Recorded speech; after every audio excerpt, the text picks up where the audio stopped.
5 cards, कौन कौन से? The 10, jack, queen, king and ace of diamonds. तो 10 of diamond, jack of diamond, queen of diamonds, king of diamonds, ace of diamonds are well shuffled with their face downwards. तो ये जो 5 card है उसको बराबर से शफल किया गया है, उनका फेस जो है नीचे रख के, मतलब ऊपर से तो दूसरे साइड रिवर्स साइड में कार्ड के एक ही इमेज होता है, तो इनको फेस कार्ड अगर नीचे रख दिए तो पता नहीं चलेगा कि कौन सा कार्ड किधर है, और उसको शफल किया तो 1 card is then picked up at random. अब उसमें से एक कार्ड हमने निकाला, तो क्वेश्चन बोलता है what is the probability that the card is the queen. अब क्वीन निकलेगा, इसका प्रोबेबिलिटी क्या है? कितने कार्ड है? 5 ही कार्ड है, तो क्वीन निकलेगा, मतलब क्वीन ऑफ डायमंड से निकलेगा। And second, if the queen is drawn and put aside. अब समझ लो कि क्वीन ही निकल गया और उसको बाजू में रख दिया। अब बोलता है what is the probability that the second card picked up is an S, second card picked up is a queen. तो ये दोनों के लिए निकालना है सेकंड कंडीशन में। सेकंड कंडीशन में ए के लिए भी निकालना है, बी के लिए भी निकालना है। फर्स्ट कंडीशन तो क्वीन के लिए ही है, तो सैंपल स्पेस हमारा क्या बन जाएगा? S1 is equal to ace of diamonds है, देन 10 ऑफ डायमंड्स है, देन क्वीन ऑफ डायमंड्स है, देन किंग ऑफ डायमंड्स है, ये हमारा सैंपल स्पेस है, एंड जैक ऑफ डायमंड्स है। 5 ही तो कार्ड है, तो हमारा सैंपल स्पेस इनसे बना हुआ है, यानी 5 नंबर ऑफ कार्ड्स है, यानी all possible outcomes for this 5 number of cards कितना हो जाएगा? 5। N of S is equal to 5 हो जाएगा। तो हम बोलेंगे let E1 denote the event of getting the queen. अब क्वीन निकालना है, मतलब एक ही तो क्वीन है, क्वीन ऑफ डायमंड्स, तो हम क्वीन को क्वीन ऑफ डायमंड्स बोल सकते हैं। Therefore number of outcomes favourable to E1 हमको क्या मिलेगा? क्वीन ऑफ डायमंड्स ही मिलेगा, यानी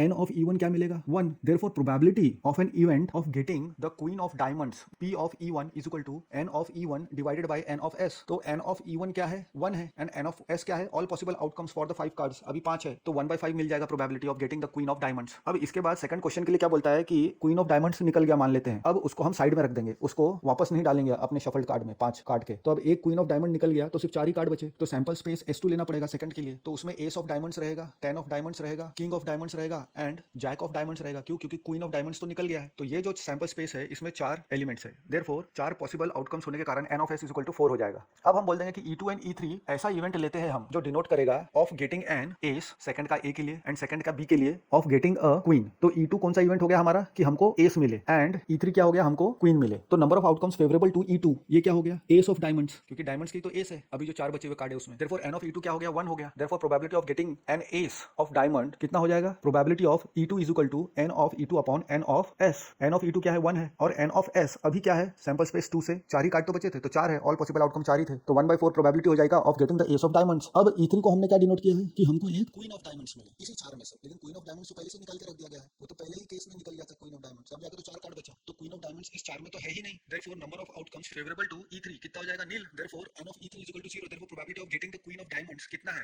is P of E3 is equal to N of E3 divided by N of S, लेकिन N ऑफ E3 कितना है? 0, तो हमको क्या मिलेगा? 0 अपॉन 4 इज इक्वल टू 0। तो the probability of getting the queen of diamond कितना है? 0 है। क्यों? क्योंकि this is an impossible event, ये हो ही नहीं सकता, क्योंकि क्वीन जो था वो पहले ही निकाल लिया था, दैट इज इम्पॉसिबल इवेंट।